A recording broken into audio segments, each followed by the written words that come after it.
ça s'appelle Alléluia.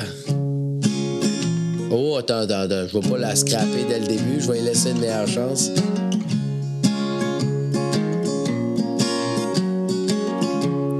On voulait une maison, on s'est fait une maison.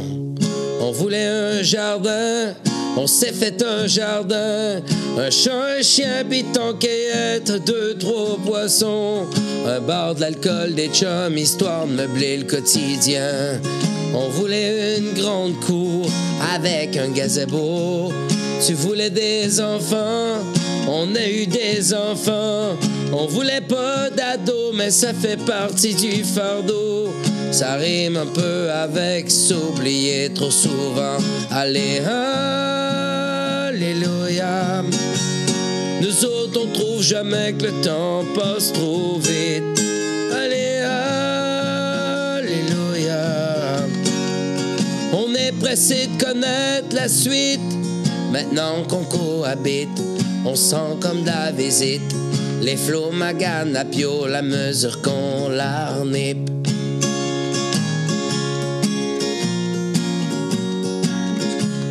On voulait une voiture, on a eu des factures. On voulait des gadgets, on s'est acheté des dettes. De la bouffe, du gaz, de char, 5 selles, mais encore. Sans compter les cossins, les éternels servent plus à rien. Mais quand le plus vieux s'est mis à dévaliser l'armoire, on a pensé ben faire mettre un cadenas sur le frigidaire. C'est à d'autres que nous d'ouvrir la porte puis nourrir les amis. Des fois ça prend la manière forte pour freiner l'hémorragie. Allez, alléluia.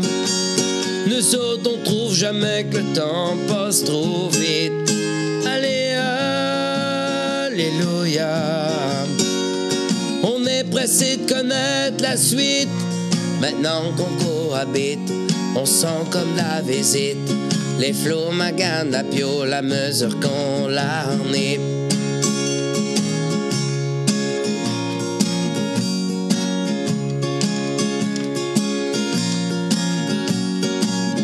Allez, alléluia. Nous autres, on trouve jamais que le temps passe trop vite. Allez, alléluia. On est pressé de connaître la suite. Maintenant qu'on cohabite, on sent comme la visite.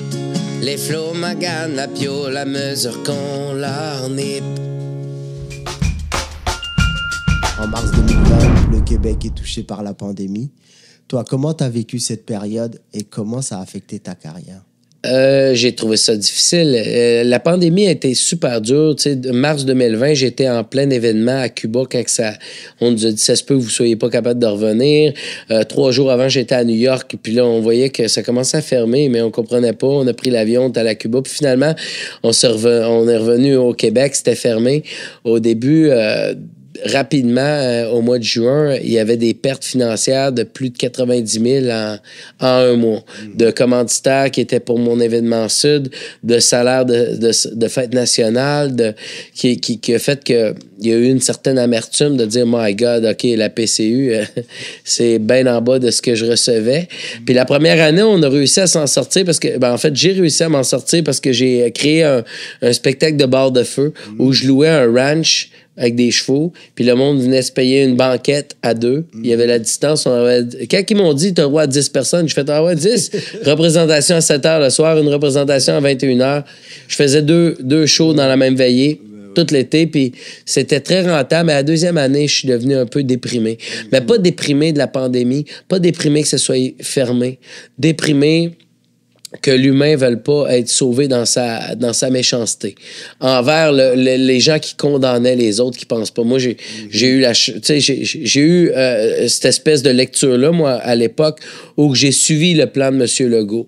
Mais est-ce que j'ai condamné ceux qui n'avaient pas ma lecture? Je pense pas que j'aurais condamné quelqu'un qui était anti-vaccin. J'aurais pas été game d'aller mettre quelqu'un qui pense pas comme moi et le traiter d'égoïste. Parce que pour moi, des égoïstes, il y en a des vaccinés puis il y en a des non-vaccinés. Puis moi, j'avais de la misère à essayer de ramener ramener ces gens-là au centre, qu'on reste dans l'amour, parce que la haine était plus forte que l'amour en pandémie. Puis ça me faisait autant de mal que Jésus-Christ qui est sa croix en train de dire « Excusez-les, Seigneur, ils savent pas ce qu'ils font. » là, tu sais. J'avais de la misère à voir des gens condamner un Guillaume le Métivierge, exemple, qui a donné combien d'années à des belles causes, à des télétons, à des... Puis là, je me dis, les gens, parce qu'il y a une autre lecture, une autre vision que la nôtre, on va être comme quoi, dans Harry Potter, on est les sans-peurs, puis les... c'est quoi cette affaire-là? Moi, je suis vacciné, je suis sans-peur. Je me sentais comme Chandler, tu sais. Je me disais, my God, on est dans quel monde, tu sais? Je me rappelle des certaines périodes où ma vie sentimentale allait moins bien. Je sentais que je me perdais un peu dans le labyrinthe que c'est une carrière musicale, l'amour des gens, être pas souvent là, être, tu sais, le sentiment que ça fait 15 ans que je suis barman parce que je vois pas mes week-ends, là, parce que moi, je travaille les fins de semaine, les vendredis, samedis. C'est des sacrifices tellement immenses quand on y pense. Tu manques toutes tes parties de famille. Je me rappelle un des parties qui m'a fait le plus mal à manquer. Mon neveu venait... il a eu le cancer en 2012. Puis quelques années après, on avait le party pour souligner que le cancer n'est plus là, puis même que la rémission est finie. Puis moi, j'étais encore en train de gagner ma vie. Puis je trouvais ça tellement des sacrifices crève-cœur, puis pris dans une loupe ou que dans une espèce de cercle vicieux où que j'ai le choix entre bien gagner ma vie ou retourner dans une shop de matelas où j'étais opéré à 21 ans pour une hernie. Ça me tentait plus de retourner dans le shop, mais en même temps, je manquais des beaux moments de vie. Et tout ça, ça inspire un peu tes chansons. Donc, quelle est la chanson que tu as écrite et qui te tient le plus à cœur et pourquoi? Je dirais que c'est Ma mère disait, la chanson Ma mère disait, qui n'est pas un extrait radio, qui me parle énormément parce que c'est une chose que j'ai fui beaucoup dans ma vie. Dès la jeune âge, j'étais compliqué. J'étais un jeune avec des bons problèmes de santé mentale, probablement bipolarité, ces choses-là. Puis mes parents, moi, je parlais de mal de vivre à 7-8 ans, puis j'étais difficile à la maison. J'étais difficile, puis expulsé de l'école en 4e année, 5e année de la commission scolaire, puis secondaire 1, coma éthylique à cause d'alcool. Puis j'avais essayé de fuir beaucoup cette partie-là de ma vie pour la cacher à mes enfants. La partie où j'étais un peu moins beau, où je me battais, où je faisais de la boxe, où que je plantais un gars à coup de patin de hockey à patinoire, tu sais, puis où que j'avais un paquet de paquets de cigarettes en dessous de ma base de lit parce que des chums avaient défoncé un serre-gaz. Tu sais, j'avais essayé de fuir beaucoup cet aspect-là de ma vie. Puis à un moment donné, puis moi, je m'étais senti très différent, très brisé en dedans. Puis mon fils est revenu de l'école, puis pourtant, je l'avais très censuré de cette partie-là de ma vie. Puis il est revenu de l'école, il avait 7 ans, puis il avait le regard vide, puis il subissait de l'intimidation à l'école. Puis j'ai dit, qu'est-ce qu'il y a, Félix? Puis il me dit, j'étais bien dans le ventre à maman. Puis là, c'est là, ma mère disait, de quoi que j'avais essayé de fuir. J'ai de la misère d'en parler même là. Je ne vais pas trop rester sur ce sujet-là, ça me fait trop de peine. Donc, écrire cette chanson-là a été une thérapie pour toi, quelque part? Oui, puis je suis content parce qu'à l'époque, ma mère me disait que tout le monde était différent, puis je trouvais que elle se comptait des menteries elle-même pour pas se dire hey, mon fils il est anormal. On dirait qu'elle voulait pas se sentir coupable. Au lieu de s'avouer que j'étais wacko, c'était plus facile de dire ben non David, tout le monde est différent. Ben, j'ai crié que moi j'étais différent des autres, que il y a de quoi qui tournait pas rond. Puis en vieillissant, je me suis rendu compte que c'est vrai que tout le monde est différent. Puis ça serait triste en maudit si on était tous pareils, tu sais, d'arriver dans une shop d'Ousmane là, tu sais, où ils sont tous pareils. Ah tiens, Ousmane 6. On vit pour ça être différent. L'album Le Journal était une espèce de porte ouverte sur mon intimité, sur mes angoisses, parce que je faisais des attaques de panique de 2007 à 2009 où j'étais incapable de faire de la scène. Puis c'était un album moitié-moitié qui parlait de mon... C'est comme si j'avais ouvert la porte à mon journal intime. Le journal était là. Puis il y avait un côté militant qui était comme un journal, les médias, tu sais, qui démantelait un peu la société, qui criait haut et fort que dans les garderies, on passe notre vie à dire qu'on veut des enfants, mais on les crée sur une liste de garderies avant qu'ils naissent. À l'école, le prof a plus le goût de foxer que l'élève. Pourquoi qu'on fait encore des enfants? Puis nous autres, on les met devant une tablette pour avoir la paix une demi-heure. Ben, on arrête de faire des enfants parce qu'ils n'ont pas demandé ça, les autres. Fait que c'était un peu une critique sociale. Puis tu sais, moi, j'ai jamais vu la critique sociale comme... J'ai jamais vu la critique sociale comme... je me suis jamais vu comme quelqu'un qui pointait. Je pense que la critique était une interrogation. J'étais quelqu'un qui se questionnait plus qui s'acharnait. J'étais pas là à rabaisser du monde qui sont dans cette situation-là. Moi, j'étais pas là pour faire la morale, j'étais plus en point d'interrogation. Que l'on sonne la cloche à la question. C'est sûr.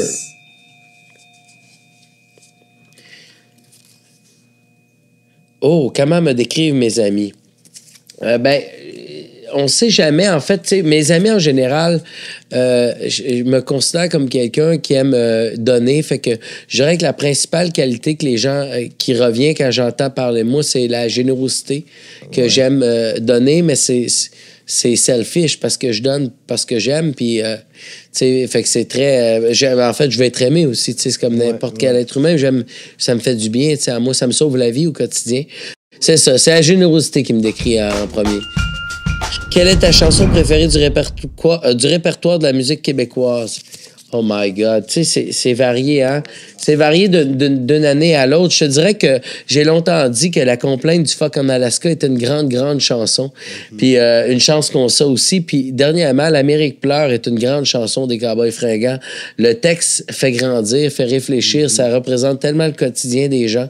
Puis pour moi, c'est des grandes chansons, tu sais, énormes, là, tu sais. Jean-Pierre Ferland en a plusieurs, tu sais, un peu plus haut, c'est des grands textes. Est-ce que c'est des artistes que tu me nommes qui t'ont inspiré quelque part? Ils m'ont inspiré, tu sais, que ce soit Dédé Fortin, que ce soit les Cowboys fringants, Jean-Pierre Ferland, Plume la Traverse, Francis Cabrel, c'est des artistes qui m'ont énormément inspiré. Dogmatique m'ont inspiré, tu sais. J'aime beaucoup, je suis un consommateur de musique, puis je suis un consommateur de radio. J'aime beaucoup la radio. Moi, la chanson, mettons, de Ariane Moffat, que tous les fans se boudent parce qu'elle était un petit peu plus radio-can, puis cette tune-là était trop pop pour ses fans. Moi, c'est ma préférée, tu sais. Mais les radios, t'aimes beaucoup, toi aussi? Ben, j'aime les radios beaucoup. Je les en dois beaucoup aussi, mais j'ai toujours aimé la radio, tu sais. J'ai compris qu'embarque ma belle embarquée de Caïn, je comprenais le succès qu'il y avait derrière ça, tu sais. Je comprenais ça. Qu'est-ce qui rend le Québec si unique? Je crois que le Québec, et ce qui le rend unique, c'est premièrement notre phrasé, notre culture.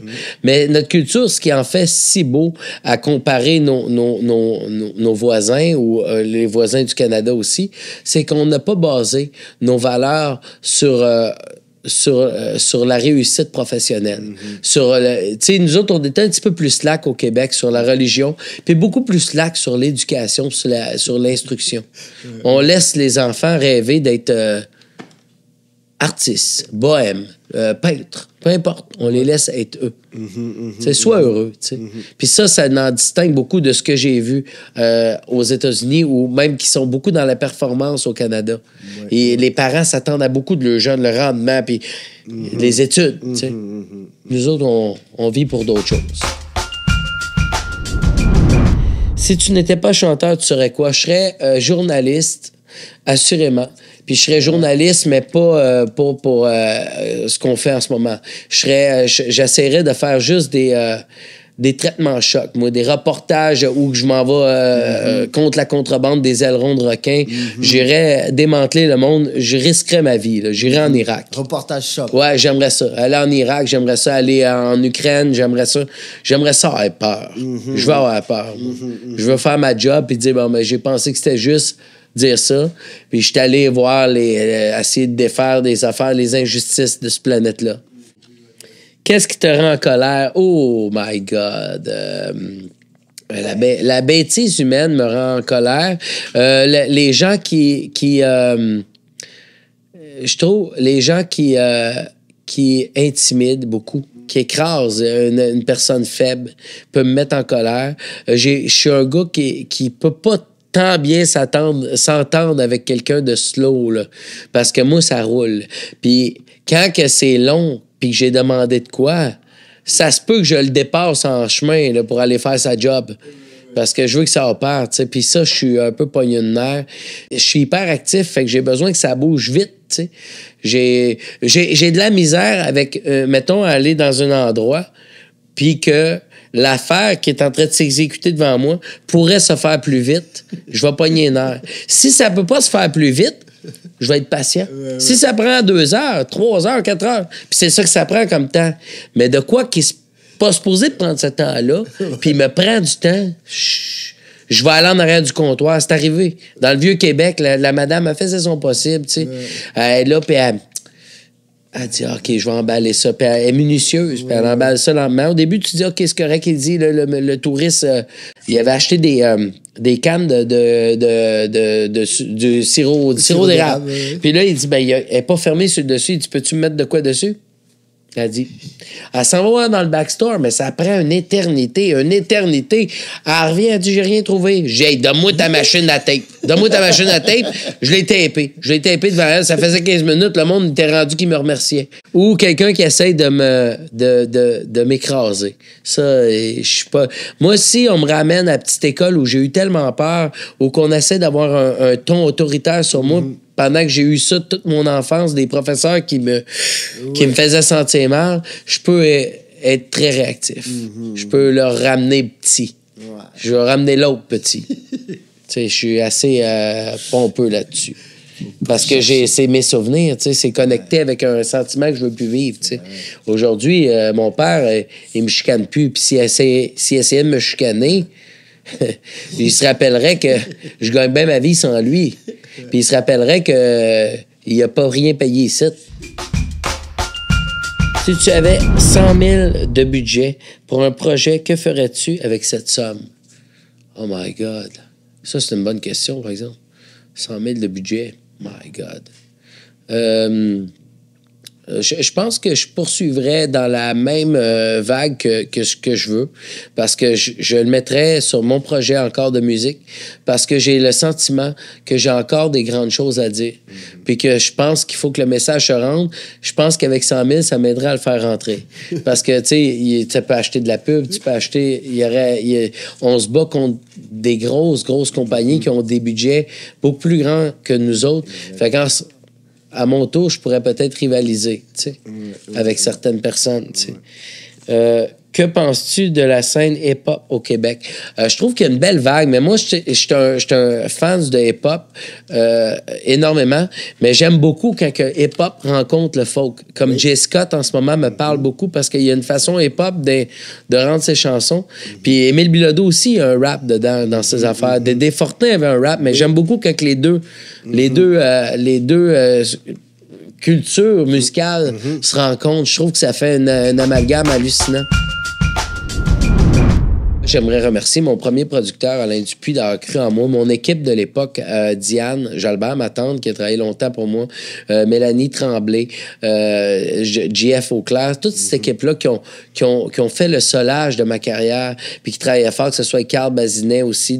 C'est des gens qui ont fait... Puis le public, on n'est rien sans eux. On est à la merci. Nous autres, on propose une chanson. Les radios, je disais tout à l'heure que on est souvent gérant d'estrade à dire pourquoi qu'il passe pas ça, puis pourquoi qu'il passe plus lui, puis tu sais, je me dis, moi, chaque jour, je me lève, personne m'empêche de prendre ma guitare puis de faire ce que j'aime. Il n'y a pas un patron qui peut m'appeler et me dire, je te mets à la porte. Eux autres, ils ont la tête sur la bûche, puis ils rentrent, ils mettent le carrière en péril à chaque jour en prenant une décision.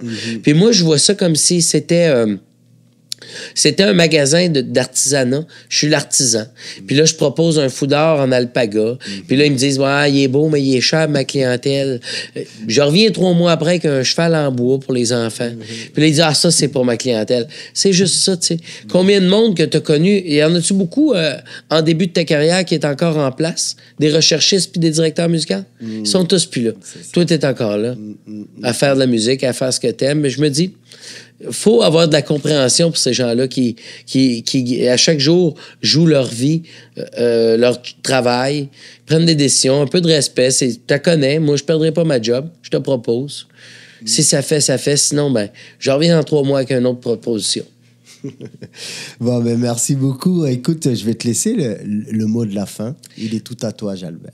Ben, merci beaucoup d'abord à ces personnes-là qui se donnent la peine de nous offrir une vitrine comme toi, Ousmane, qui nous offre une vitrine, qui met des artistes en lumière. J'aimerais dire merci aux gens de contribuer à ça, de continuer à aller voir des spectacles parce que c'est grâce à ça que plusieurs vivent. Ils n'ont pas tous la chance d'être producteurs, d'avoir des subventions. Moi, je pense en pandémie au nombre de producteurs qui ont eu des budgets d'urgence. Ça va pas aux artistes. Les artistes étaient encore sa PCU. Puis honnêtement, ils travaillent fort. J'adore ces artistes-là. C'est des passionnés. Je vous invite encore à les encourager, à écouter le podcast aussi. Vous allez aimer ça.